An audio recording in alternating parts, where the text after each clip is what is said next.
How you doing again? This is Coach Big Pete from Deep Dish Football. I get to go over my favorite subject. This is my favorite thing. Defensive tackles. The big boys. I'm sick and tired talking about quarterbacks and skill players. It makes me want to vomit. Great, you're fast. We get it. You're the pretty boys. Let's talk the big hogs, defensive tackles.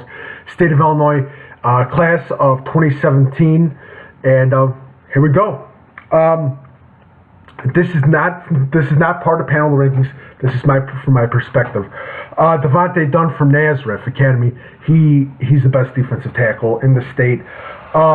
Now this is the thing right now. You can't have a 6'4", 6'5" defensive tackle over 300 pounds in a defense to prevent a spread. You can't do it. You're going to have to end up switching defensive tackles every 2 plays or 3 plays because the big guys can get tired.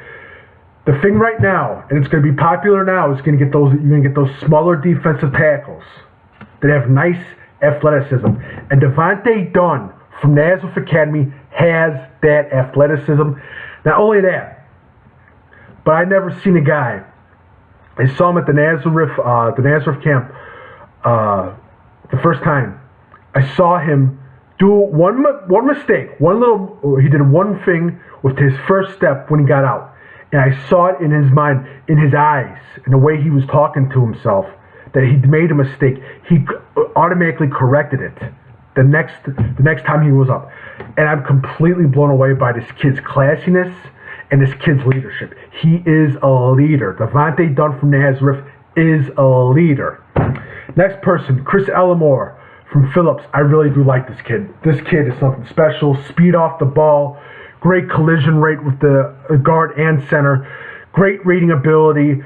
I believe, besides Dunn and Spivak and Pempik, I believe that he has the great tools that I think he's gonna get much bigger scholarship offers coming later this season. He's really impressive.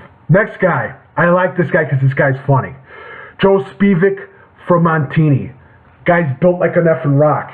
I'll call him the Hulk of DuPage County because he's got the big ass muscles and he's walking like this, like a bouncer. He's just a beast. He gets at it. I saw him at EFT. His hand positions, and the way he uses his right and left hand into that beta spot. He hits that hole perfectly under Montini. He deserves a lot more looks. I know he's still built into the body. He's done building, but watch out for him. Next one is Kellen May of Rich Central. This is the thing about Kellen May. I think he's very underrated. I think there should be people more looking at Kellen May. I really like him from Rich Central, and I saw him. I think it was a Weedham. No, I'm just gonna say I'm impressed with the kid. The kid's really impressive. Next one, and this is from the school that makes defensive linemen. It's a factory for defensive linemen, Lake Park. I apologize for mispronouncing. Matt Polasakis. I saw him at the Lake Park practice. I was impressed with his size, his speed. He's that old-fashioned defensive tackle. He's a mean basher. He's a meat basher. He will demolish your guard. He's a beast. Next guy. This guy's becoming a little bit popular now. John Pempik out of Sacred Heart Griffin. I really like him. I like him in that zero spot. I do believe that he can go in and be a nose tackle, nose guard, 3-4, 3-3-5. I think he can be that guy. I think he's something very special. I really like John Pempik out of Sacred Heart Griffin. Next guy, and this is a guy that I really like, and I'm going to say this right now.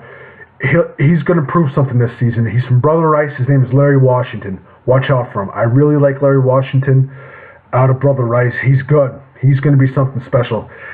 These are a bunch of defensive tackles in my notes. These defensive tackles I like, and a great hip position.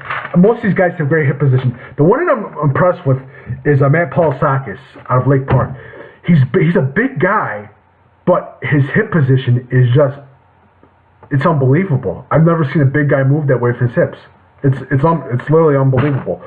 It's not as good as last season's defensive tackles, but it's still good. It's still a great group of defensive tackles. There's a couple other defensive tackles that I'm missing. A few that are going to get a couple few offers. I would say my big thing too with defensive tackles is this: they're worried about their weight. They're trying to gain more weight and get more muscle in that. I suggest strongly to defensive tackles. Don't worry about your weight that much. Worry about how you get off the ball in your hand position, because it's starting to go down a little bit. I think some defense coordinators aren't working hard enough with their defensive linemen. I think it needs to be a little bit more improved. Lake Park does a great job. I love what Lake Park does. I'm forgetting one other school that I really liked what I saw. Plano did a good job. St. Joseph and Westchester did a great job. Bradley Bourbonnais, good. Coach Coach Vogel, great guy, good coach. But that's some of the problems with defensive linemen, and I hate to say this too, but defensive linemen now they got to work a little bit on, like I said, speed, but also on their stamina, because there's a lot of defensive linemen that are getting too tired and all that stuff, and they need to work on their stamina. And I don't want to push too much weightlifting on my defensive linemen when they're in high school. Just don't want to do it. I want to make sure that they're lean and they're fit and they're ready for this quick speed offenses, as you would say. But so far so good. 2016 defensive tackles. 2017 defensive tackles look good. I'm impressed. Again, Ellamore, Devontae Dunn, Joe Spivak, Kellen May, Pempick. I'm forgetting one other person, Larry Washington. There's a couple few other defensive tackles, but these are ones that I got really excited about and I want to talk to you about. But it's, again, good defensive tackles, and Devontae Dunn, he deserves the number one spot. I disagree with some of the panel on the defensive tackle spots, but Devontae Dunn deserves the number one. I mean, what big guy do you know that can play F and linebacker? Scary.